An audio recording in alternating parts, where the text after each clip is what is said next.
ਪੰਜਾਬ ਵਿੱਚ ਕਰੀਬ 1 ਲੱਖ ਏਕੜ ਫਸਲ ਹੜ੍ਹਾਂ ਦੀ ਲਪੇਟ ਵਿੱਚ। ਅਮਰੀਕਾ ਸਰਕਾਰ ਨੇ ਟਰੱਕ ਡਰਾਈਵਰਾਂ ਨੂੰ ਦਿੱਤੇ ਜਾਣ ਵਾਲੇ ਵਰਕ ਵੀਜ਼ਾ ਤੇ ਤੁਰੰਤ ਪ੍ਰਭਾਵ ਨਾਲ ਰੋਕ ਲਗਾਉਣ ਦਾ ਲਿਆ ਫੈਸਲਾ। ਰੂਸ ਨੇ ਯੂਕਰੇਨ ਤੇ ਦਾਗੇ ਮਿਜ਼ਾਈਲਾਂ ਅਤੇ 574 ਡਰੋਨ। ਸਰਕਾਰ ਗੜੀ ਬੇਨਤੀ ਹੈ ਕਿ ਜਿਹੜਾ ਪਾਣੀ ਨੂੰ ਰਿਲੀਵ ਕਰ ਦਿੱਤਾ ਜਾਵੇ। ਹਰੀਕੇ ਹੈਡ ਤੋਂ ਜੇ ਰਿਲੀਵ ਨਹੀਂ ਹੁੰਦਾ ਆਉਣ ਵਾਲੇ ਸਮੇਂ ਦੇ ਵਿੱਚ ਇਹ ਜਿਹੜਾ ਇੱਥੇ ਪਤਾ ਨਹੀਂ ਕਿੰਨੇ ਘਰ ਸੈਂਕੜਿਆਂ ਦੇ ਘਰ ਆ ਜਿਹੜਾ ਉਹਨੇ ਰੁੱਖ ਕਰ ਲਿਆ ਦਰਿਆ ਨੇ, ਜਿਹੜੀ ਵੱਡੀ ਬਰਬਾਦੀ ਹੋਊਗੀ। ਜੋ ਘਰ ਹੀ ਰੁੜ ਕੇ ਸਾਡਾ ਰਹਿਣ ਬਸੇਰਾ ਸਿਰ ਤੇ ਛੱਤ ਹੀ ਨਹੀਂ ਰਹੀ ਤੇ ਹੁਣ ਮਰਨ ਨਾਲੋਂ ਚੰਗਾ ਕਿ ਅਸੀਂ ਸੰਘਰਸ਼ ਕਰਕੇ ਸਰਕਾਰਾਂ ਦੇ ਗੜ ਲਾ ਕੇ ਮਰਾਂਗੇ, ਨਾ ਕਿ ਅਸੀਂ ਇਸ ਹਾਲਤ ਦੇ ਵਿੱਚ। ਪੰਜਾਬ ਵਿੱਚ ਕਰੀਬ 1 ਲੱਖ ਏਕੜ ਫਸਲ ਹੜ੍ਹਾਂ ਦੀ ਲਪੇਟ ਵਿੱਚ ਆ ਗਈ ਹੈ ਅਤੇ ਹਾਲੇ ਵੀ ਹੜ੍ਹਾਂ ਦੀ ਮਾਰ ਰੁਕ ਨਹੀਂ ਰਹੀ ਹੈ। ਡੈਮਾਂ ਤੋਂ ਬਿਆਸ ਤੇ ਸਤਲੁਜ ਦਰਿਆ ਵਿੱਚ ਛੱਡੇ ਪਾਣੀ ਨੇ ਸੂਬੇ ਦੇ 7 ਜ਼ਿਲ੍ਹਿਆਂ ਨੂੰ ਬੁਰੀ ਤਰ੍ਹਾਂ ਪ੍ਰਭਾਵਿਤ ਕੀਤਾ ਹੈ। ਹੁਣ ਤੱਕ ਕਰੀਬ 150 ਪਿੰਡ ਹੜ੍ਹਾਂ ਦੀ ਮਾਰ ਹੇਠ ਆ ਗਏ ਹਨ। ਮੰਡ ਖੇਤਰ ਵਿੱਚ ਲੋਕਾਂ ਨੂੰ ਆਪਣੇ ਘਰ-ਬਾਰ ਛੱਡ ਕੇ ਜਾਣਾ ਪਿਆ। ਪੰਜਾਬ ਸਰਕਾਰ ਨੇ ਹਾਲਾਤ ਦੇਖਦਿਆਂ ਹੜ੍ਹ ਪ੍ਰਭਾਵਿਤ ਖੇਤਰਾਂ ਵਿੱਚ ਟੀਮਾਂ ਨੂੰ ਭੇਜ ਦਿੱਤਾ ਹੈ। ਜਲ ਸਰੋਤ ਮੰਤਰੀ ਬਰਿੰਦਰ ਕੁਮਾਰ ਗੋਇਲ ਨੇ ਅੱਜ ਫਿਰੋਜ਼ਪੁਰ ਜ਼ਿਲ੍ਹੇ ਦਾ ਦੌਰਾ ਕੀਤਾ, ਜਦਕਿ ਮਾਲ ਮੰਤਰੀ ਹਰਦੀਪ ਸਿੰਘ ਮੁੰਡੀਆਂ ਨੇ ਸੁਲਤਾਨਪੁਰ ਲੋਧੀ ਵਿੱਚ ਹੜ੍ਹਾਂ ਦੀ ਸਥਿਤੀ ਦਾ ਜਾਇਜ਼ਾ ਲਿਆ। ਇਸੇ ਤਰ੍ਹਾਂ ਪੱਟੀ ਹਲਕੇ ਵਿੱਚ ਪ੍ਰਭਾਵਿਤ ਪਰਿਵਾਰਾਂ ਨੂੰ ਕੈਬਨਿਟ ਮੰਤਰੀ ਲਾਲਜੀਤ ਸਿੰਘ ਭੁੱਲਰ ਨੇ ਰਾਹਤ ਸਮੱਗਰੀ ਵੰਡੀ। ਮਾਲ ਮੰਤਰੀ ਹਰਦੀਪ ਸਿੰਘ ਮੁੰਡੀਆਂ ਨੇ ਅੱਜ ਦੌਰੇ ਮੌਕੇ ਕਪੂਰਥਲਾ ਜ਼ਿਲ੍ਹੇ ਵਿੱਚ ਫਸਲੀ ਨੁਕਸਾਨ ਦੇ ਮੱਦੇਨਜ਼ਰ ਵਿਸ਼ੇਸ਼ ਗਿਰਦਾਵਰੀ ਕਰਵਾਉਣ ਦਾ ਐਲਾਨ ਕੀਤਾ, ਪਰ ਉਹਨਾਂ ਬਾਕੀ ਜ਼ਿਲ੍ਹਿਆਂ ਬਾਰੇ ਸਥਿਤੀ ਸਪਸ਼ਟ ਨਹੀਂ ਕੀਤੀ। ਮਾਲ ਮੰਤਰੀ ਹਰਦੀਪ ਸਿੰਘ ਮੁੰਡੀਆਂ ਨੇ ਦੱਸਿਆ ਕਿ ਫਿਲਹਾਲ ਕਪੂਰਥਲਾ ਜ਼ਿਲ੍ਹੇ ਵਿੱਚ ਵਿਸ਼ੇਸ਼ ਗਿਰਦਾਵਰੀ ਕਰਵਾਈ ਜਾਵੇਗੀ ਅਤੇ ਅਗਲੇ ਪੜਾਅ ਵਿੱਚ ਹੜ੍ਹਾਂ ਨਾਲ ਪ੍ਰਭਾਵਿਤ ਬਾਕੀ ਜ਼ਿਲ੍ਹਿਆਂ ਵਿੱਚ ਵੀ ਇਹੋ ਕਦਮ ਚੁੱਕੇ ਜਾਣਗੇ। ਖੇਤੀਬਾੜੀ ਵਿਭਾਗ ਤਰਫੋਂ ਹੜ੍ਹਾਂ ਨਾਲ ਹੋਏ ਨੁਕਸਾਨੀ ਫਸਲ ਦਾ ਰਕਬਾ 90,884 ਏਕੜ ਦੱਸਿਆ ਜਾ ਰਿਹਾ ਹੈ। ਗੈਰ ਸਰਕਾਰੀ ਤੌਰ ਤੇ ਕਰੀਬ 1.5 ਲੱਖ ਏਕੜ ਫਸਲ ਪ੍ਰਭਾਵਿਤ ਹੋਣ ਦੀ ਗੱਲ ਆਖੀ ਜਾ ਰਹੀ ਹੈ। ਸਰਕਾਰੀ ਰਿਪੋਰਟ ਅਨੁਸਾਰ ਸਭ ਤੋਂ ਵੱਧ ਜ਼ਿਲ੍ਹਾ ਫਾਜ਼ਿਲਕਾ ਵਿੱਚ 32,762 ਏਕੜ ਫਸਲ ਹੜ੍ਹਾਂ ਦੀ ਮਾਰ ਹੇਠ ਆਈ ਹੈ, ਜਦਕਿ ਕਪੂਰਥਲਾ ਜ਼ਿਲ੍ਹੇ ਵਿੱਚ ਝੋਨਾ, ਗੰਨਾ ਤੇ ਮੱਕੀ ਦੀ 20,995 ਏਕੜ ਫਸਲ ਪ੍ਰਭਾਵਿਤ ਹੋਈ ਹੈ। ਮੁਹੰਮਦਾਬਾਦ ਵਿੱਚ ਅਸੀਂ ਇਸ ਟਾਈਮ ਤੇ ਖੜੇ ਹਾਂ। ਵੀਰ ਜਿਹੜਾ ਸਾਡਾ ਕਾਲੂ ਆ, ਇੱਕ ਮਿਹਨਤ ਮਜ਼ਦੂਰੀ ਕਰਕੇ ਜਿਹੜਾ ਆਪਣਾ ਪਰਿਵਾਰ ਦਾ ਪੇਟ ਪਾਲਦਾ ਸੀ, ਅੱਜ ਇਹਦਾ ਜਿਹੜਾ ਪਾਣੀ ਤੇ 11 ਤਰੀਕ ਦਾ ਆਇਆ, ਪਰ ਅੱਜ ਜਿਹੜਾ ਬੰਨ ਪਹਿਲਾਂ ਟੁੱਟਾ ਸੀ, ਅੱਜ ਉਹ ਸਿੱਧਾ ਦਰਿਆ ਨੇ ਰੁੱਖ ਜਿਹੜਾ ਇਹਦੇ ਘਰ ਵੱਲ ਨੂੰ ਕਰ ਲਿਆ ਤੇ ਸਾਰਾ ਘਰ ਆ ਆਪ ਜੀ ਦੇਖ ਸਕਦੇ ਜੀ, ਪਿੱਛੇ ਮਲਬਾ ਜਿਹੜਾ ਉਹ ਦਰਿਆ ਦੇ ਵਿੱਚ ਚਲ ਗਿਆ ਵਾ।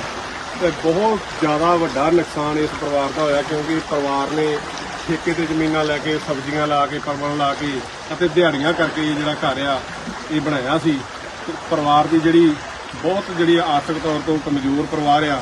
ਸੋ ਅਸੀਂ ਸਰਕਾਰ ਗਾੜੀ ਬੇਨਤੀ ਕਰਦੇ ਹਾਂ ਕਿ ਤੁਰੰਤ ਇਸ ਪਰਿਵਾਰ ਨੂੰ ਮੁਆਵਜ਼ਾ ਦਿੱਤਾ ਜਾਵੇ, ਜ਼ਖਮਾਂ ਤੇ ਜਿਹੜਾ ਮਲਮ ਲੱਗ ਜਾਵੇ, ਕਿ ਥੋੜਾ ਇਹਨਾਂ ਨੂੰ ਹੌਸਲਾ ਹੋ ਜਾਵੇ ਕਿ ਸਰਕਾਰ ਜਾਂ ਪ੍ਰਸ਼ਾਸਨ ਸਾਨੂੰ ਮਦਦ ਕਰ ਰਿਹਾ ਤੇ ਸਾਡਾ ਆਉਣ ਵਾਲਾ ਸਮਾਂ ਜਿਹੜਾ ਜਦੋਂ ਪਾਣੀ ਲੱਥਦਾ, ਅਸੀਂ ਵੀ ਇਹਨਾਂ ਨੂੰ ਵਿਸ਼ਵਾਸ ਦਿਵਾਉਂਦੇ ਹਾਂ ਕਿ ਸਾਰਾ ਨਗਰ, ਸਾਰੇ ਇਲਾਕੇ ਦੇ ਵਸਨੀਕ, ਹੋਰ ਸਾਡੇ ਭੈਣ ਭਰਾ ਜਿਹੜੇ ਹੈਗੇ ਸੰਤ ਮਹਾਂਪੁਰਸ਼ ਬਾਬਾ ਤਾਰਾ ਸਿੰਘ ਜੀ, ਸੁੱਖਾ ਸਿੰਘ ਸਰਿਆਲੀ ਸਾਹਿਬ ਤੋਂ, ਉਹ ਵੀ ਮਦਦ ਕਰਨਗੇ। ਹੋਰ ਵੀ ਭਰਾ ਇਹਨਾਂ ਦੀ ਮਦਦ ਕਰਕੇ ਜਿਹੜੀ ਜ਼ਮੀਨ 'ਚ ਪਾੜ ਪੈ ਗਿਆ, ਘਰ ਰੁੜ ਗਿਆ, ਅਸੀਂ ਉਸ ਨੂੰ ਫਿਰ ਦੁਬਾਰਾ ਬਣਾ ਕੇ ਇਸ ਵੀਰ ਨੂੰ ਦੇਵਾਂਗੇ।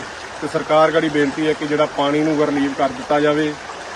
ਹਰੀਕੇ ਹੈਡ ਤੋਂ ਜੇ ਰਿਲੀਵ ਨਹੀਂ ਹੁੰਦਾ ਆਉਣ ਵਾਲੇ ਸਮੇਂ ਦੇ ਵਿੱਚ ਇਹ ਜਿਹੜਾ ਇੱਥੇ ਪਤਾ ਨਹੀਂ ਕਿੰਨੇ ਘਰ ਸੈਂਕੜਿਆਂ ਦੇ ਘਰ ਆ ਜਿਹੜਾ ਉਹਨੇ ਰੁੱਖ ਕਰ ਲਿਆ ਦਰਿਆ ਨੇ, ਜਿਹੜੀ ਵੱਡੀ ਬਰਬਾਦੀ ਹੋਊਗੀ। ਨਾਲ ਸਾਡੀ ਚੇਤਾਵਨੀ ਹੈ ਸਰਕਾਰ ਨੂੰ, ਅਸੀਂ ਬੜੇ ਚਿਰ ਦਾ ਤੁਹਾਨੂੰ ਬੇਨਤੀਆਂ ਕਰੀ ਜਾਂਦੇ ਹਾਂ, ਸਰਕਾਰ ਨੂੰ ਬੇਨਤੀਆਂ ਕਰੀ ਜਾਂਦੇ ਹਾਂ ਤੇ ਸਾਡੀ ਅੱਜ ਤੱਕ ਕੋਈ ਸੁਣਵਾਈ ਨਹੀਂ ਹੋਈ। ਹੁਣ ਸਾਡੇ ਜਦੋਂ ਘਰ ਹੀ ਰੁੜ ਕੇ ਸਾਡਾ ਰਹਿਣ ਬਸੇਰਾ ਸਿਰ ਤੇ ਛੱਤ ਹੀ ਨਹੀਂ ਰਹੀ ਤੇ ਹੁਣ ਮਰਨ ਨਾਲੋਂ ਚੰਗਾ ਕਿ ਅਸੀਂ ਸੰਘਰਸ਼ ਕਰਕੇ ਸਰਕਾਰਾਂ ਦੇ ਗੜ ਲਾ ਕੇ ਮਰਾਂਗੇ, ਨਾ ਕਿ ਅਸੀਂ ਇਸ ਹਾਲਤ ਦੇ ਵਿੱਚ। ਘਰ ਹੀ ਜਿਹੜਾ ਵੀਰ ਨੇ ਦਿਹਾੜੀਆਂ ਕਰਕੇ, ਮਿਹਨਤਾਂ ਕਰਕੇ, ਠੇਕੇ ਤੇ ਪੈਲੀਆਂ ਲੈ ਕੇ 70 ਹਜ਼ਾਰ ਨੂੰ ਕਿੱਲਾ ਤੇ ਆਹ ਘਰ ਬਣਾਇਆ ਸੀ। ਤੇ ਇਹਦਾ ਜਿਹੜਾ ਇੱਕ ਦਰਿਆ ਦਾ ਪਾੜ ਇੱਥੋਂ ਰਾਮਪੁਰ ਗੌਲਾ ਜਾਂ ਮੁਹੰਮਦਾਬਾਦ ਲਾ ਲਓ, ਇਹ ਸਾਈਡ ਦਾ ਜਿਹੜਾ ਮੁੰਡੇ ਪਿੰਡ ਵਾਲੀ ਸਾਈਡ ਦਰਿਆ ਵਾ, ਇਹਦਾ ਇੱਕ ਪਾੜ ਜਿਹੜਾ ਬਹੁਤ ਵੱਡਾ ਪੈ ਗਿਆ, ਜਿਹੜਾ ਪਾਣੀ ਬੜਾ ਤੇਜ਼ ਤੇ ਡੂੰਘਾ ਜਾ ਰਿਹਾ ਵਾ। ਤੇ ਇਹਦੇ ਨਾਲ ਇਹਦਾ ਵੀਰ ਦਾ ਨੁਕਸਾਨ ਹੋ ਗਿਆ। ਘਰ ਜਿਹੜਾ ਵਾ ਡਿੱਗ ਚੁੱਕਾ ਵਾ। ਕੋਲ ਵੀਰ ਦਾ ਛੋਟਾ ਮੋਟਾ ਸਮਾਨ ਅਸੀਂ 2-3 ਦਿਨ ਤੋਂ ਲਗਾਤਾਰ ਕੱਢ ਰਹੇ ਹਾਂ ਤੇ ਇਹਦਾ ਪਾਣੀ ਦਾ ਵਹਾਅ ਬਹੁਤ ਤੇਜ਼ ਆ ਤੇ ਦਰਿਆ ਜਿਹੜਾ ਪਿਛਲੀ ਸਾਈਡ ਕੰਧ ਦੇ ਨਾਲ ਪੂਰਾ ਜੁੜ ਗਿਆ ਡੂੰਘਾਈ ਦੇ ਵਿੱਚ। ਇਹ ਬਸ ਕੁਝ ਘੰਟਿਆਂ ਦਾ ਇੱਕ ਰਹਿ ਗਿਆ ਕੰਮ ਤੇ ਜਿਹੜਾ ਵੀ ਵੀਰ ਦਾ ਸਾਰਾ ਕੁਝ ਜਿਹੜਾ ਨੈਸ਼ ਤੈਸ਼ ਹੋ ਗਿਆ ਵਾ। ਅਸੀਂ ਚਾਹੁੰਦੇ ਹਾਂ ਸਰਕਾਰ ਕੋਲੋਂ ਮੰਗ ਤੇ ਦਾਨੀਆਂ ਸੱਜਣਾ ਤੋਂ ਵੀ ਇਹਨੂੰ ਵੀਰ ਨੂੰ ਜਿਹੜਾ ਮੁਆਵਜ਼ਾ ਦਿੱਤਾ ਜਾਵੇ ਤੇ ਇਹਦਾ ਜਿਹੜਾ ਘਰ ਵਾ ਕਿਤੇ ਬਣਾ ਕੇ ਇਹਨੂੰ ਦਿੱਤਾ ਜਾਵੇ। ਜਿੱਦਾਂ ਵੀ ਕੋਈ ਮਦਦ ਕਰਨਾ ਚਾਹੁੰਦਾ ਵਾ ਆਪਦੇ ਤਰੀਕੇ ਨਾਲ ਤੇ ਜਿਹੜਾ ਆਪਦੀ ਸੇਫ ਜਗ੍ਹਾ ਤੇ ਆਪਦੇ ਬੱਚੇ ਲੈ ਕੇ ਤੇ ਜਿਹੜਾ ਆਉਣ ਵਾਲੀ ਜ਼ਿੰਦਗੀ ਜਿਹੜੀ ਬਤੀਤ ਕਰ ਸਕੇ। ਤੇ ਜਿਹੜਾ ਪਾਣੀ ਆ ਇਹ ਸਾਡੀ ਕਹਿੰਦੇ ਹੈਡ ਤੋਂ ਜਿਹੜੀ ਰਾਖ ਲੱਗੀ ਆ ਇਹਨੂੰ ਰਿਲੀਜ਼ ਕੀਤਾ ਜਾਵੇ ਤੇ ਜਿਹੜਾ ਬੰਨ੍ਹ ਵਾ ਅਸੀਂ ਕਰਦੇ ਹਾਂ ਗੁਜ਼ਾਰਿਸ਼ ਸਰਕਾਰ ਨੂੰ ਜਾਂ ਵੀਰਾਂ ਨੂੰ ਸੱਜਣਾ ਦਾਨੀਆਂ ਨੂੰ ਵੀ ਇਹਨੂੰ ਜਿਹੜਾ ਬੰਨ੍ਹ ਕੇ ਤੋੜਿਆਂ ਨਾਲ ਨੋਚਾਂ ਲਾ ਕੇ ਦਿੱਤੀਆਂ ਜਾਣ, ਜਿਹੜਾ ਆਉਣ ਵਾਲੇ ਜਿਹੜੇ ਬਾਕੀ ਘਰ ਵਾ ਉਹਨਾਂ ਦਾ ਬਚਾਅ ਹੋ ਸਕੇ ਤੇ ਸਾਨੂੰ ਕਿਸੇ ਕੋਲੋਂ ਜਿਹੜੇ ਗੁਜ਼ਾਰਿਸ਼ ਨਾ ਕਰਨੀ ਪਵੇ ਸਾਨੂੰ ਘਰ ਦਿਓ, ਸਾਨੂੰ ਕੋਈ ਆਟਾ ਦਾਲ ਦਿਓ ਜਾਂ ਸਾਨੂੰ ਕੋਈ ਮਦਦ ਦਿਓ ਤੇ ਅਸੀਂ ਆਪਦਾ ਬਹਿ ਕੇ ਜਿਹੜਾ ਖਾ ਸਕੀਏ।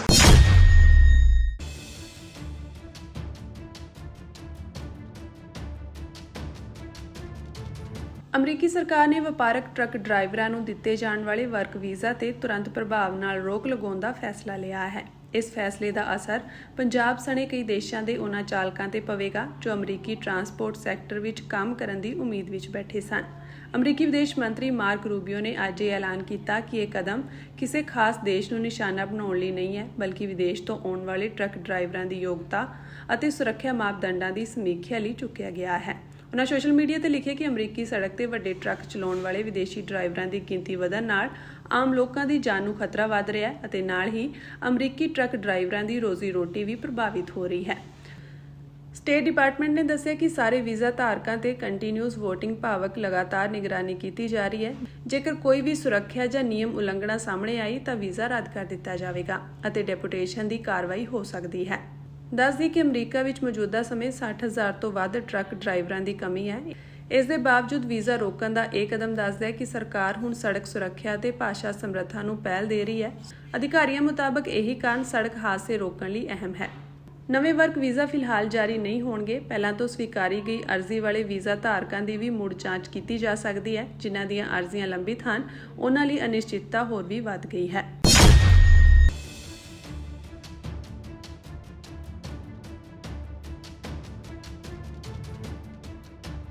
ਰੂਸ ਨੇ ਯੂਕਰੇਨ ਤੇ ਇਸ ਸਾਲ ਦਾ ਸਭ ਤੋਂ ਵੱਡਾ ਹਵਾਈ ਹਮਲਾ ਕਰਦਿਆਂ 40 ਮਿਜ਼ਾਈਲਾਂ ਅਤੇ 574 ਡਰੋਨ ਦਾਗੇ ਹਨ। ਯੂਕਰੇਨੀ ਹਵਾਈ ਫੌਜ ਨੇ ਕਿਹਾ ਕਿ ਜ਼ਿਆਦਾਤਰ ਹਮਲੇ ਮੁਲਕ ਦੇ ਪੱਛਮੀ ਖਿੱਤਿਆਂ ਵਿੱਚ ਹੋਏ ਹਨ। ਅਧਿਕਾਰੀਆਂ ਮੁਤਾਬਕ ਹਮਲਿਆਂ ਵਿੱਚ ਇੱਕ ਵਿਅਕਤੀ ਹਲਾਕ ਅਤੇ 15 ਹੋਰ ਜ਼ਖਮੀ ਹੋਏ ਹਨ। ਯੂਕਰੇਨੀ ਵਿਦੇਸ਼ ਮੰਤਰੀ ਆਂਦਰੀ ਸਬੀਹਾ ਨੇ ਕਿਹਾ ਕਿ ਰੂਸ ਨੇ ਪੱਛਮੀ ਯੂਕਰੇਨ ਵਿੱਚ ਵੱਡੇ ਅਮਰੀਕੀ ਇਲੈਕਟ੍ਰੋਨਿਕਸ ਮੈਨੂਫੈਕਚਰਰ ਨੂੰ ਨਿਸ਼ਾਨਾ ਬਣਾਇਆ। ਯੂਕਰੇਨ ਦੇ ਪੱਛਮੀ ਹਿੱਸੇ ਜੰਗ ਦਾ ਮੈਦਾਨ ਬਣੇ ਇਲਾਕਿਆਂ ਤੋਂ ਬਹੁਤ ਦੂਰ ਹਨ। ਮੰਨਿਆ ਜਾ ਰਿਹਾ ਹੈ ਕਿ ਯੂਕਰੇਨ ਦੇ ਪੱਛਮੀ ਸਹਿਯੋਗੀਆਂ ਵੱਲੋਂ ਦਿੱਤੀ ਜਾ ਰਹੀ ਫੌਜੀ ਸਹਾਇਤਾ ਇੱਥੇ ਹੀ ਰੱਖੀ ਜਾ ਰਹੀ ਹੈ। ਦਾਗੇ ਗਏ ਡਰੋਨਾਂ ਦੀ ਗਿਣਤੀ ਦੇ ਲਿਹਾਜ਼ ਨਾਲ ਰੂਸ ਵੱਲੋਂ ਇਹ ਮੌਜੂਦਾ ਵਰ੍ਹੇ ਦਾ ਤੀਜਾ ਸਭ ਤੋਂ ਵੱਡਾ ਹਵਾਈ ਹਮਲਾ ਹੈ। ਇਹ ਹਮਲੇ ਉਸ ਸਮੇਂ ਹੋਏ ਹਨ ਜਦੋਂ ਅਮਰੀਕਾ ਦੀ ਅਗਵਾਈ ਹੇਠ ਰੂਸ ਅਤੇ ਯੂਕਰੇਨ ਵਿਚਾਲੇ ਸ਼ਾਂਤੀ ਸਮਝੌਤੇ ਦੀਆਂ ਕੋਸ਼ਿਸ਼ਾਂ ਚੱਲ ਰਹੀਆਂ ਹਨ। ਯੂਕਰੇਨੀ ਰਾਸ਼ਟਰਪਤੀ ਵਲਦੀਮੀਰ ਜ਼ੈਲੈਂਸਕੀ ਨੇ ਹਮਲੇ ਦੀ ਨਿਖੇਧੀ ਕਰਦਿਆਂ ਕਿਹਾ ਕਿ ਜੰਗ ਖਤਮ ਕਰਨ ਦੀ ਸਾਰਥਕ ਵਾਰਤਾ ਦੇ ਕੋਈ ਸੰਕੇਤ ਨਹੀਂ ਹਨ। ਉਨ੍ਹਾਂ ਕੌਮਾਂਤਰੀ ਭਾਈਚਾਰੇ ਨੂੰ ਰੂਸ ਤੇ ਦਬਾਅ ਪਾਉਣ ਦੀ ਅਪੀਲ ਕੀਤੀ ਹੈ। ਰੂਸ ਅਤੇ ਯੂਕਰੇਨ ਵਿਚਾਲੇ ਸ਼ਾਂਤੀ ਵਾਰਤਾ ਸ਼ੁਰੂ ਕਰਨ ਬਾਰੇ ਕੌਮੀ ਸੁਰੱਖਿਆ ਸਲਾਹਕਾਰਾਂ ਅਤੇ ਫੌਜੀ ਅਧਿਕਾਰੀਆਂ ਵਿਚਾਲੇ ਵਿਚਾਰ ਵਟਾਂਦਰਾ ਹੋ ਰਿਹਾ ਹੈ। ਯੂਕਰੇਨੀ ਰਾਸ਼ਟਰਪਤੀ ਵਲਦੀਮੀਰ ਜ਼ੈਲੈਂਸਕੀ ਮੁਤਾਬਕ ਵਾਰਤਾ ਬਾਰੇ 10 ਦਿਨਾਂ ਦੇ ਅੰਦਰ ਸਭ ਕੁਝ ਸਪਸ਼ਟ ਹੋ ਜਾਵੇਗਾ। ਉਹ ਰੂਸੀ ਰਾਸ਼ਟਰਪਤੀ ਵਲਾਦੀਮੀਰ ਪੁਤਿਨ ਨਾਲ ਸਿੱਧੀ ਗੱਲਬਾਤ ਲਈ ਰਾਜ਼ੀ ਹਨ। ਜ਼ੈਲੈਂਸਕੀ ਨੇ ਕਿਹਾ ਕਿ ਵਾਰਤਾ ਵਿੱਚ ਅਮਰੀਕੀ ਰਾਸ਼ਟਰਪਤੀ ਡੋਨਾਲਡ ਟਰੰਪ ਵੀ ਸ਼ਾਮਿਲ ਹੋ ਸਕਦੇ ਹਨ। ਉਧਰ ਰੂਸੀ ਵਿਦੇਸ਼ ਮੰਤਰੀ ਸਰਗੇਈ ਲਾਵਰੋਵ ਨੇ ਕਿਹਾ ਕਿ ਯੂਕਰੇਨ ਵਿੱਚ ਸੁਰੱਖਿਆ ਪ੍ਰਬੰਧਾਂ ਬਾਰੇ ਵਾਰਤਾ ਮਾਸਕੋ ਦੀ ਸ਼ਮੂਲੀਅਤ ਤੋਂ ਬਿਨਾਂ ਸੰਭਵ ਨਹੀਂ ਹੈ।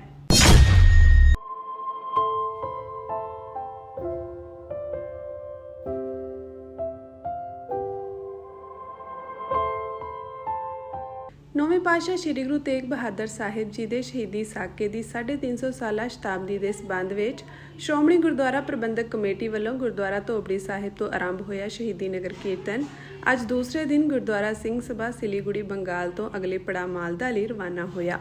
ਨਗਰ ਕੀਰਤਨ ਦੀ ਰਵਾਨਗੀ ਤੋਂ ਪਹਿਲਾਂ ਧਾਰਮਿਕ ਦੀਵਾਨ ਸਜਾਏ ਗਏ, ਜਿਸ ਵਿੱਚ ਰਾਗੀ ਜਥਿਆਂ ਨੇ ਗੁਰਬਾਣੀ ਕੀਰਤਨ ਕੀਤਾ ਅਤੇ ਸੱਚਖੰਡ ਸ੍ਰੀ ਹਰਿਮੰਦਰ ਸਾਹਿਬ ਦੇ ਗ੍ਰੰਥੀ ਸਿੰਘ ਸਾਹਿਬ ਗਿਆਨੀ ਬਲਵਿੰਦਰ ਸਿੰਘ ਨੇ ਸੰਗਤਾਂ ਨਾਲ ਗੁਰੂ ਸਾਹਿਬ ਦੇ ਜੀਵਨ ਇਤਿਹਾਸ ਦੀ ਸਾਂਝ ਪਾਈ। ਨਗਰ ਕੀਰਤਨ ਦੀ ਰਵਾਨਗੀ ਮੌਕੇ ਸ਼੍ਰੋਮਣੀ ਕਮੇਟੀ ਮੈਂਬਰ ਭਾਈ ਰਜਿੰਦਰ ਸਿੰਘ ਮਹਿਤਾ, ਸਰਦਾਰ ਸੁਰਜੀਤ ਸਿੰਘ ਭੀਟੇਵੜ, ਭਾਈ ਅਜੈਬ ਸਿੰਘ ਅਭਿਆਸੀ, ਸਰਦਾਰ ਜਗਸੀਰ ਸਿੰਘ ਮੰਗੇਆਣਾ ਸਮੇਤ ਪ੍ਰਮੁੱਖ ਸ਼ਖਸੀਅਤਾਂ ਅਤੇ ਵੱਡੀ ਗਿਣਤੀ ਵਿੱਚ ਸੰਗਤਾਂ ਹਾਜ਼ਰ ਸਨ। ਬੰਗਾਲ ਸਰਕਾਰ ਵੱਲੋਂ ਨਗਰ ਕੀਰਤਨ ਦੇ ਸਵਾਗਤ ਅਤੇ ਪ੍ਰਬੰਧਾਂ ਲਈ ਬੰਗਾਲ ਘੱਟ ਗਿਣਤੀ ਕਮਿਸ਼ਨ ਦੇ ਮੈਂਬਰ ਡਾਕਟਰ ਸਤਨਾਮ ਸਿੰਘ ਆਲੂਵਾਲੀਆ ਨੇ ਸੇਵਾ ਨਿਭਾਈ, ਜੋ ਪੂਰੇ ਬੰਗਾਲ ਵਿੱਚ ਨਗਰ ਕੀਰਤਨ ਦੇ ਨਾਲ ਰਹੀ। ਨਗਰ ਕੀਰਤਨ ਨਾਲ ਚੱਲ ਰਹੀ ਗੁਰੂ ਸਾਹਿਬਾਨ ਦੇ ਇਤਿਹਾਸਕ ਸ਼ਸਤਰਾਂ ਵਾਲੀ ਬੱਸ ਅਤੇ ਵਾਢਕਕਾਰੀ ਸਕਰੀਨਾਂ ਤੇ ਗੁਰੂ ਸਾਹਿਬ ਨਾਲ ਸੰਬੰਧਿਤ ਪਾਵਨ ਅਸਥਾਨਾਂ ਅਤੇ ਇਤਿਹਾਸ ਬਾਰੇ ਦਿਖਾਈਆਂ ਜਾ ਰਹੀਆਂ ਦਸਤਾਵੇਜ਼ੀ ਵੀਡੀਓਜ਼ ਸੰਗਤਾਂ ਵਿੱਚ ਵੱਡਾ ਉਤਸ਼ਾਹ ਪਾ ਰਹੀਆਂ ਹਨ। ਰਸਤੇ ਵਿੱਚ ਵੱਖ-ਵੱਖ ਪੜਾਵਾਂ ਤੇ ਸਿੱਖ ਸੰਗਤਾਂ ਦੇ ਨਾਲ-ਨਾਲ ਵੱਖ-ਵੱਖ ਧਰਮਾਂ ਦੇ ਲੋਕਾਂ ਨੇ ਨਗਰ ਕੀਰਤਨ ਦਾ ਭਰਵਾਂ ਸਵਾਗਤ ਕਰਦਿਆਂ ਫੁੱਲਾਂ ਦੀ ਵਰਖਾ ਕੀਤੀ।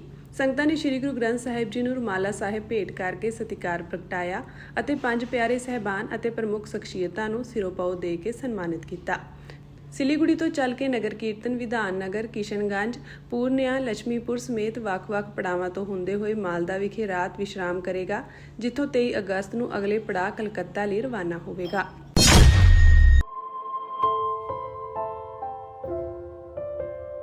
ਪਾਕਿਸਤਾਨ ਦੇ ਲਾਹੌਰ ਵਿੱਚ ਇੱਕ 15 ਸਾਲਾ ਨੌਜਵਾਨ ਸਿੱਖ ਵਿਦਿਆਰਥੀ ਨੇ ਸਿੱਖਿਆ ਵਿੱਚ ਵੱਡਾ ਨਾਮਣਾ ਖੱਟਿਆ ਹੈ। ਨੌਜਵਾਨ ਦਾ ਨਾਮ ਓਂਕਾਰ ਸਿੰਘ ਹੈ, ਜਿਸ ਨੇ Lahore board of intermediate and secondary education ਦੀ 9ਵੀਂ ਜਮਾਤ ਦੀ ਪ੍ਰੀਖਿਆ 2025 ਵਿੱਚ ਸ਼ਾਨਦਾਰ ਨਤੀਜੇ ਪ੍ਰਾਪਤ ਕੀਤੇ ਹਨ ਅਤੇ ਟੋਪਰ ਬਣ ਕੇ ਨਿਕਲਿਆ ਹੈ। ਸਿੱਖ ਨੌਜਵਾਨ ਨੇ ਸਾਰੇ ਵਿਸ਼ਿਆਂ ਵਿੱਚ A ਗ੍ਰੇਡ ਪ੍ਰਾਪਤ ਕੀਤੇ, ਜਿਸ ਵਿੱਚ ਇਸਲਾਮੀਅਤ ਵਿੱਚ 100 ਵਿੱਚੋਂ 98 ਪ੍ਰਭਾਵਸ਼ਾਲੀ ਅੰਕ ਸ਼ਾਮਿਲ ਹਨ।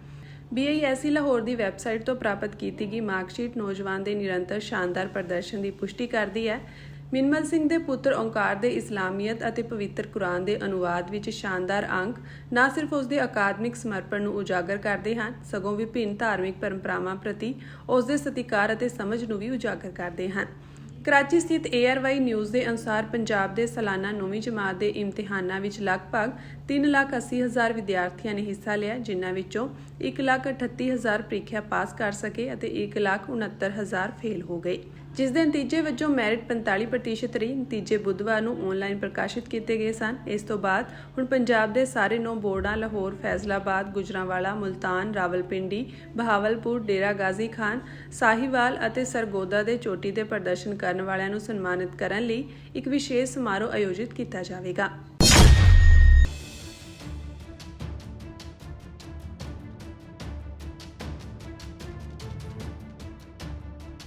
ਪਾਕਿਸਤਾਨ ਦੇ ਵਿਦੇਸ਼ ਮੰਤਰੀ ਇਸ਼ਹਾਕ ਡਾਰ ਨੇ ਕਿਹਾ ਕਿ ਉਹਨਾਂ ਦਾ ਮੁਲਕ ਕਸ਼ਮੀਰ ਅਤੇ ਹੋਰ ਸਾਰੇ ਲੰਬਿਤ ਮੁੱਦਿਆਂ ਤੇ ਚਰਚਾ ਲਈ ਭਾਰਤ ਨਾਲ ਵਿਆਪਕ ਗੱਲਬਾਤ ਵਾਸਤੇ ਤਿਆਰ ਹੈ। ਇਸਲਾਮਾਬਾਦ ਵਿੱਚ ਸੰਸਦ ਤੋਂ ਬਾਹਰ ਪੱਤਰਕਾਰਾਂ ਨਾਲ ਗੱਲਬਾਤ ਕਰਦਿਆਂ ਡਾਰ ਨੇ ਕਿਹਾ ਕਿ ਗੱਲਬਾਤ ਜਦੋਂ ਵੀ ਹੋਵੇਗੀ ਸਿਰਫ ਕਸ਼ਮੀਰ ਤੇ ਹੀ ਨਹੀਂ, ਸਗੋਂ ਸਾਰੇ ਮੁੱਦਿਆਂ ਤੇ ਹੋਵੇਗੀ। ਉਹਨਾਂ ਤੋਂ ਭਾਰਤ ਨਾਲ ਗੱਲਬਾਤ ਸੰਬੰਧੀ ਪੁੱਛਿਆ ਗਿਆ ਸੀ। ਦੂਜੇ ਪਾਸੇ ਭਾਰਤ ਨੇ ਸਪਸ਼ਟ ਕਰ ਦਿੱਤਾ ਹੈ ਕਿ ਉਹ ਪਾਕਿਸਤਾਨ ਨਾਲ ਸਿਰਫ ਮਕਬੂਜ਼ਾ ਕਸ਼ਮੀਰ ਨੂੰ ਵਾਪਸ ਲੈਣ ਅਤੇ ਅੱਤਵਾਦ ਦੇ ਮੁੱਦੇ ਤੇ ਹੀ ਗੱਲਬਾਤ ਕਰੇਗਾ। ਡਾਰ, ਜੋ ਕਿ ਉਪ ਪ੍ਰਧਾਨ ਮੰਤਰੀ ਵੀ ਹਨ, ਉਹਨਾਂ ਨੇ ਜ਼ੋਰ ਦੇ ਕੇ ਕਿਹਾ ਕਿ ਪਾਕਿਸਤਾਨ ਨੇ ਸ਼ੁਰੂ ਤੋਂ ਹੀ ਇਹ ਸਪਸ਼ਟ ਕਰ ਦਿੱਤਾ ਸੀ ਕਿ ਭਾਰਤ ਨਾਲ ਗੱਲਬਾਤ ਕਿਸੇ ਇੱਕ ਨੁਕਾਤੀ ਏਜੰਡੇ ਤੇ ਨਹੀਂ ਹੋਵੇਗੀ। ਉਹਨਾਂ ਕਿਹਾ ਕਿ ਪਾਕਿਸਤਾਨ ਨੇ ਕਿਸੇ ਵਿਚੋਲਗੀ ਦੀ ਬੇਨਤੀ ਨਹੀਂ ਕੀਤੀ ਸੀ, ਪਰ ਉਹਨਾਂ ਨੂੰ ਇੱਕ ਨਿਰਪੱਖ ਦੇਸ਼ ਵਿੱਚ ਮੀਟਿੰਗ ਦੀ ਪੇਸ਼ਕਸ਼ ਕੀਤੀ ਗਈ ਸੀ। ਉਹਨਾਂ ਦਾਅਵਾ ਕੀਤਾ ਕਿ ਸਾਨੂੰ ਕਿਸੇ ਨਿਰਪੱਖ ਥਾਂ ਤੇ ਮੀਟਿੰਗ ਕਰਨ ਲਈ ਕਿਹਾ ਗਿਆ ਸੀ ਅਤੇ ਮੈਂ ਕਿਹਾ ਕਿ ਜੇਕਰ ਅਜਿਹਾ ਹੁੰਦਾ ਹੈ ਤਾਂ ਅਸੀਂ ਗੱਲਬਾਤ ਲਈ ਤਿਆਰ ਹਾਂ। ਡਾਰ ਨੇ ਵੀ ਦਾਅਵਾ ਕੀਤਾ ਕਿ ਉਹਨਾਂ ਨੂੰ ਭਾਰਤ ਨਾਲ ਜੰਗਬੰਦੀ ਲਈ ਅਮਰੀਕਾ ਤੋਂ ਕਾਲ ਆਈ ਸੀ। ਡਾਰ ਨੇ ਕਿਹਾ ਕਿ ਮੈਨੂੰ ਅਮਰੀਕਾ ਤੋਂ ਜੰਗਬੰਦੀ ਸੰਬੰਧੀ ਕਾਲ ਆਈ ਸੀ। ਮੈਂ ਸਪਸ਼ਟ ਕਰ ਦਿੱਤਾ ਸੀ ਕਿ ਪਾਕਿਸਤਾਨ ਜੰਗ ਨਹੀਂ ਚਾਹੁੰਦਾ। ਦੱਸ ਦਈਏ ਕਿ ਭਾਰਤ ਨੇ 22 ਅਪ੍ਰੈਲ ਨੂੰ ਪਹਿਲਗਾਮ ਹਮਲੇ ਤੋਂ ਬਾਅਦ, ਜਿਸ ਵਿੱਚ 26 ਜਣੇ ਮਾਰੇ ਗਏ ਸਨ, ਉਸ ਦੇ ਜਵਾਬ ਵਿੱਚ 7 ਮਈ ਨੂੰ ਤੜਕੇ ਆਪਰੇਸ਼ਨ ਸਿੰਦੂਰ ਤਹਿਤ ਅੱਤਵਾਦੀ ਢਾਂਚੇ ਤੇ ਸਟੀਕ ਹਮਲੇ ਕੀਤੇ ਸਨ। ਭਾਰਤੀ ਕਾਰਵਾਈ ਤੋਂ ਬਾਅਦ ਪਾਕਿਸਤਾਨ ਨੇ 8, 9 ਅਤੇ 10 ਮਈ ਨੂੰ ਭਾਰਤੀ ਫੌਜੀ ਟਿਕਾਣਿਆਂ ਤੇ ਜਵਾਬੀ ਕਾਰਵਾਈ ਕੀਤੀ ਸੀ। ਭਾਰਤ ਅਤੇ ਪਾਕਿਸਤਾਨ ਨੇ 4 ਦਿਨਾਂ ਦੇ ਸਰਹੱਦ ਪਾਰ ਡਰੋਨ ਅਤੇ ਮਿਜ਼ਾਈਲ ਹਮਲਿਆਂ ਮਗਰੋਂ 10 ਮਈ ਨੂੰ ਟਕਰਾਅ ਖਤਮ ਕਰਨ ਲਈ ਇੱਕ ਸਮਝੌਤਾ ਕੀਤਾ ਸੀ। ਡਾਰ ਨੇ ਕਿਹਾ ਕਿ ਭਾਰਤ ਨਾਲ ਜੰਗਬੰਦੀ ਸਮਝੌਤਾ ਬਰਕਰਾਰ ਹੈ। ਇੱਕ ਸਵਾਲ ਦੇ ਜਵਾਬ ਵਿੱਚ ਡਾਰ ਨੇ ਕਿਹਾ ਕਿ ਅਮਰੀਕੀ ਵਿਦੇਸ਼ ਮੰਤਰੀ ਦਾ ਪਾਕਿਸਤਾਨ ਦੌਰਾ ਅਜੇ ਤੈਅ ਨਹੀਂ ਹੋਇਆ।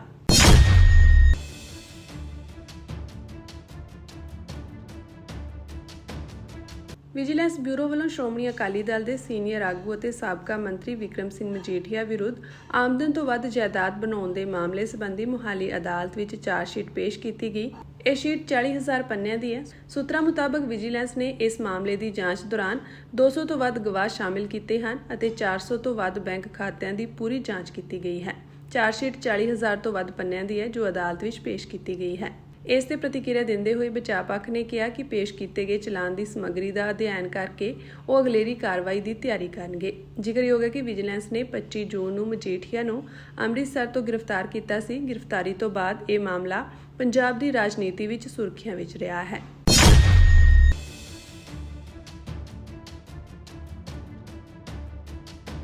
ਪੰਜਾਬ ਯੂਨੀਵਰਸਿਟੀ ਚੰਡੀਗੜ੍ਹ ਨੇ 3 ਸਤੰਬਰ ਨੂੰ ਵਿਦਿਆਰਥੀ ਕੌਂਸਲ ਚੋਣਾਂ ਕਰਵਾਉਣ ਦਾ ਫੈਸਲਾ ਕੀਤਾ ਹੈ। ਇਸ ਦੇ ਨਾਲ ਹੀ ਚੋਣ ਜ਼ਾਬਤਾ ਵੀ ਲਾਗੂ ਕਰ ਦਿੱਤਾ ਗਿਆ ਹੈ।